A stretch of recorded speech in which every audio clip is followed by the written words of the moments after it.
Okay, let's get rolling. Our standard logistics opening is you should still be reading All the Devils Are Here, different pieces of it, for your sections. For the section starting on Thursday, I want you to have read the chapters on the bubble in subprime mortgages.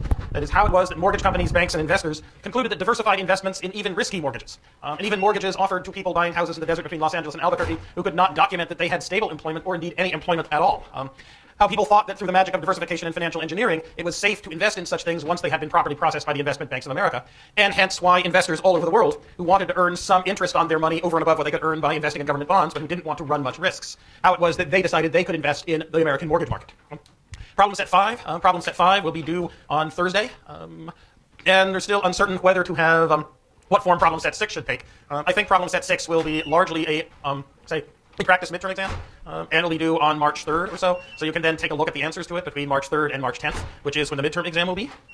And our first Berkeley Friday Political Economy Colloquium struck me as a great success, although we didn't see many of you there. We saw a whole bunch of people from Joseph Lau's upper level course, and a splendid time was had by all arguing over austerity in the context of the global economic downturn.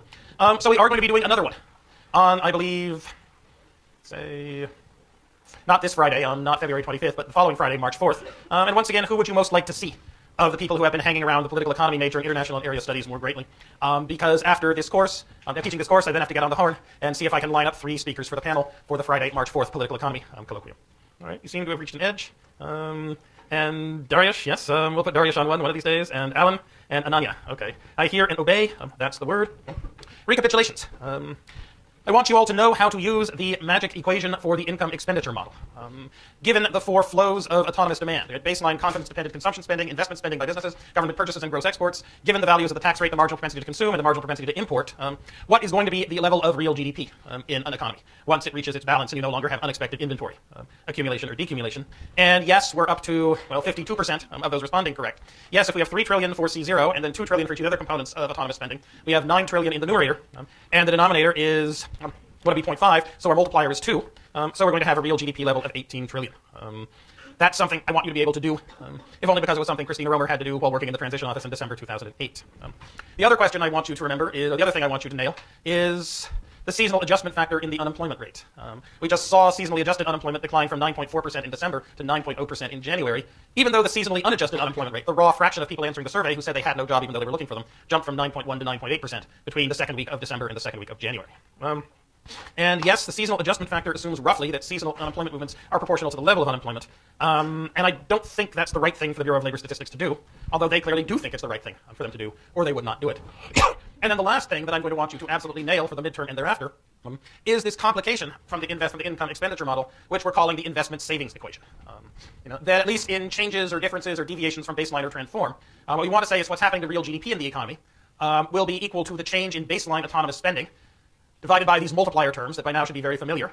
This thing that amplifies a change in autonomous spending into a larger change in real GDP. And it amplifies it because when real GDP goes up, incomes go up. When incomes go up, people spend a greater proportion, more money on their consumption spending. That's what the 1 minus TCY is doing in here. But offsetting that to some degree, when people spend more, they spend more on imports as well as domestically produced goods, and that spending doesn't increase production and incomes inside the United States. Then you take the change in baseline autonomous spending and divide it by the multiplier terms, where baseline autonomous spending, you remember, has a part that depends on consumer confidence. How much of consumption spending is because consumers are feeling optimistic or pessimistic about the future, rather than depending on their incomes. The change in business baseline investment spending, that proportion of investment spending by businesses, which comes out of the fact that they're either optimistic or pessimistic about the future and future profits, and not out of the fact that when interest rates are higher, businesses tend to want to spend less on investment because borrowing to build new factories is expensive. And then this part, that's those exports that are produced by changes in exchange rate speculator views of the long-term likely value of the exchange rate. When exchange rate speculators get more confident and more optimistic about the future value of the value of the dollar goes up, our exports are less attractive to foreigners, and so a component of our exports go down. These are the 3 confidence terms in baseline autonomous spending. Then there are the 2 foreigner terms. When foreigners become richer and more prosperous, they buy more of our exports. When foreigners raise their interest rates, this little star here meaning that this is a variable that applies to foreigners rather than a variable that applies here at home. When foreigners raise their interest rates, that means that money seeking higher rates of return on its investments flows out of this country into overseas countries. That means that the demand for dollar-denominated assets is less. That pushes down the value of the dollar. And as the value of the dollar falls, our products become more attractive to foreigners, and they buy more of them. Our exports go up.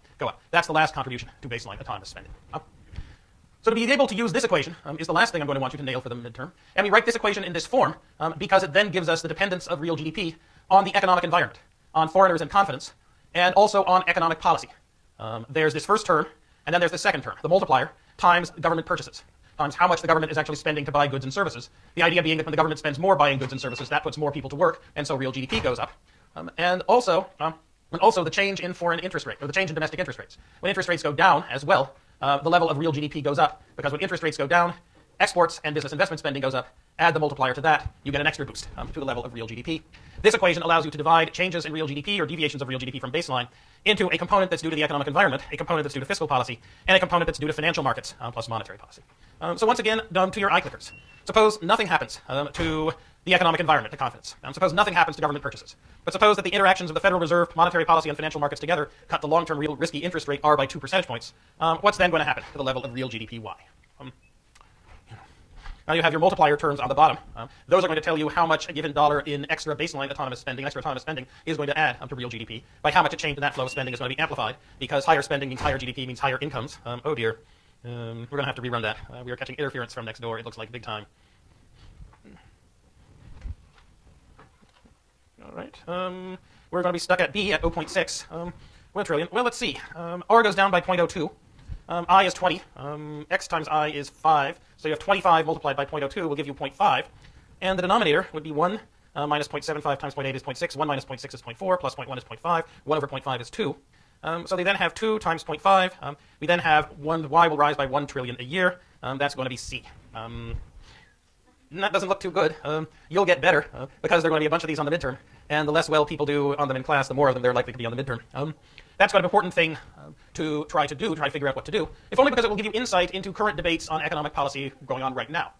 Right now, the Federal Reserve is undertaking a policy called quantitative easing 2, by which the Federal Reserve is buying up a whole bunch, not of government bonds, not of short-term government bonds, but of long-term bonds of one form or another, in an attempt to push the long-term real risky interest rate R down relative to where it is today, in the hopes that by pushing the long-term real risky interest rate down, it will get investment spending and perhaps exports at a higher pace, and that will increase GDP and reduce unemployment. The argument against doing this is that the Federal Reserve is taking on a bunch of long-term risk, by holding things in its portfolio that aren't safe short-term government bonds, and we really want the Federal Reserve taking on risk. Isn't it supposed to be just a managerial agency where the idea that something might go wrong with its portfolio and the government might have to bail it out isn't something you're supposed to be worrying about? On the other hand, unemployment's up at 9%, and it definitely would be nice to get it down.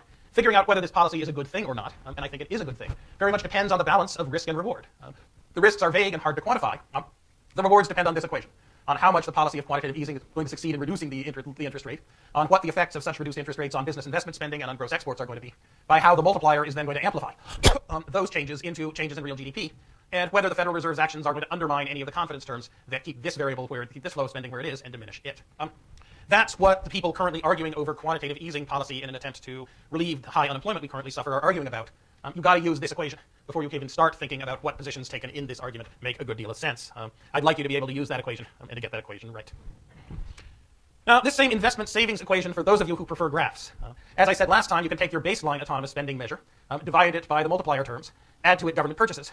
And if you're drawing a graph in which your long-term real risky interest rate is on the vertical axis, and your level of spending, of demand, of output, production, of incomes on the horizontal axis, this term will tell you where this line hits the x-axis. It will tell you what the level of real GDP in the economy would be if it were in fact the case that long-term real risky interest rates were zero, and then the slope of this curve, right? The effect of changes in interest rates on investment and on exports divided by the multiplier. These slope terms tell us how much changes in the long-term real risky interest rate are going to affect aggregate demand. They tell us how this line moves up and to the left as the long-term real risky interest rate were to rise. Then, if you're confronted with a situation in which you know what the long-term real risky interest rate is, if it's up here, and if you have an expansion in government's fiscal policy, if you have the government decide to spend more money to try to boost the economy, you can then calculate the effect of that on the economy by taking where this IS line was, moving it outward by the amount of the increase in spending times the multiplier to get from the red line to the blue line. Check the blue line for where the interest rate hits it. That tells you what the level of real GDP is. That tells you how effective fiscal policy was going to be in boosting output. Similarly, a decrease in government purchases, a contractionary fiscal policy, is going to move the IS curve in the other direction and move your level of real GDP back. In both cases, you could do it. The government can affect the level of GDP and spending in the economy by changing its own purchases, by using fiscal policy, by changing how much it's spending and also taxing in order to shift the level of real GDP. But if it can also move long-term real interest rates, if the central bank can change the level of the interest rate, well, that also will move the level of real GDP. But in that case, you're not going to be shifting the IS curve left or right. Instead, you're going to be pushing the economy down the IS curve. As interest rates fall, even with the IS curve in the same place, real GDP moves up because you're now on a lower position on the IS curve. That is, expansionary monetary policy serves as a substitute for expansionary fiscal policy. And similarly for contractionary monetary policy. That is, if the Federal Reserve either raises interest rates in such a way that they rise higher, or if things happen in financial markets to push interest rates higher, well, then you don't move the position of the IS curve. Instead, you move along the IS curve, up and back along it. And that also diminishes aggregate demand, output, production, spending, and income. Back in the 1930s and 1940s, the argument was always that, well, this IS curve doesn't have a very steep slope. It's pretty close to being a vertical line. So you'd need big changes in interest rates to produce any significant change in the level of spending in an economy. And anyway, the transmission between Federal Reserve policy and market interest rates has a lot of slippage in it. But there are lots of other things that can go on. It's not at all clear whether when the Federal Reserve changes interest rates, the markets are going to go along or not. Much better to use changes in government spending in order to try to get the economy to and keep it near full employment, and not to worry about using the Federal Reserve and its monetary policy as an economic stabilization tool. Then, for quite a while, there was an argument that you should not use fiscal policy, but instead monetary policy. An intellectual revolution led by the University of Chicago's Milton Friedman, who pointed out that for a large number of reasons, you should expect this multiplier to be pretty small, especially in a modern world where lots of households had housing equity and lots of households could borrow further from banks or on their credit cards. You wouldn't expect consumption to change much if income changed, which meant the multiplier was going to be pretty small, pretty close to 1, which then meant that even big shifts in government purchases weren't likely to have a huge impact on real GDP. By contrast, Milton Friedman said these terms are likely to be large and important. Move interest rates around through monetary policy, and you're going to have a big effect on the level of spending. Then comes now, when our problem is even if we believe in Milton Friedman, the Federal Reserve has already done everything it can to at least push the interest rates it directly controls down to as close to 0 as possible. And if you're still unhappy with the state of the economy, if you're still unhappy with 9% unemployment, kind of fiscal policy is one of the few games left in town. Once again, the review on using the IS curve, that is foreigners and confidence in the multiplier. Those are, if you're thinking in graphical terms, they're going to pick out a point on the x-axis. And fiscal policy will then shift the IS curve either left if policy is contractionary if the government's spending less, or right if policy is expansionary if the government's spending more. We'll shift the IS curve either left or right. And then monetary policy plus the financial markets are then going to give you a level for the interest rate. And that interest rate is then going to pick out a point on the IS curve. It's going to tell you which of the possible points on the IS curve the economy is actually going to be at. And that will tell you what the level of income and spending in the economy is. Why is it called IS? Because, as Sir John Hicks said back in 1937, it stands for when investment in the economy is in balance with savings, which turns out to be the same thing as spending in balance with production. That when the economy is on its IS curve, there's neither upward pressure on production because businesses see their inventories falling, nor downward pressure on production because businesses see their inventories rising. So let's try this again. Different parameter values for the multiplier, different interest sensitivity the top, and now we're raising the long-term risky real interest rate R by 2 percentage points. What's going to happen to the level of real GDP Y when we do this? What's going to happen when we try to shrink real GDP? Say the Federal Reserve is really worried about rising inflation. Says there's too much demand in the economy. There should be less. Okay, let's go through it. Our tax rate is 0.25. That means 1 minus t is 0.75. Multiply by 0.6, and you get 0.45. 1 minus 0.45 is 0.55. Add this 0.117 for m, and you get 0.667 on the denominator, which is the reciprocal of 1.5. So your multiplier is going to be 1.5. To that multiplier of 1.5, we then hit that with, well, an insensitivity of investment of 10. Export sensitivity plus exchange rate sensitivity, multiply those together, that's 10, that's 20. 20 times 0.02 is 0.04. There's a minus sign in front of it, so we're shrinking the economy. And so we have a minus 0.4 on the top, and a 1.5 from the multiplier term. We get minus 0.6. We get that Y will fall by 0.6 trillion a year. That's going to be our B. That's what I'm hoping to get you to be able to do. If only because if you can do it, you can then say something intelligent about whether the Federal Reserve should be reined in by Congress and no longer engaging in the quantitative easing policies it's undergoing, or whether it should undertake them in the first place even if it isn't reined in by Congress, or whether it should be allowed to go forward with them. That finishes our review. That's what we've done in the past. Now the new stuff, right, the liquidity money stuff. Right? That is, we have aggregate demand in our investment savings framework. This IS curve stuff, this investment savings equation. That tells us that aggregate demand depends on the long-term, risky, real interest rate R at which businesses can borrow and lend. When the interest rate R goes up, businesses that were thinking about borrowing in order to build new factories say, hey, wait a minute, it's much more expensive to borrow. We don't think our new factory will be profitable enough to allow us to pay this back and still have extra money. We're going to cancel this new factory. Conversely, when interest rates go down, the businesses say, hey, look how cheap money is. We should take this money and we should borrow money because we can so cheaply and use it to do something productive. We don't care what. We should do something. Similarly, on the other side, companies like Apple or Microsoft that have large cash hoards right now are always wondering, what should we do with our large cash hoard?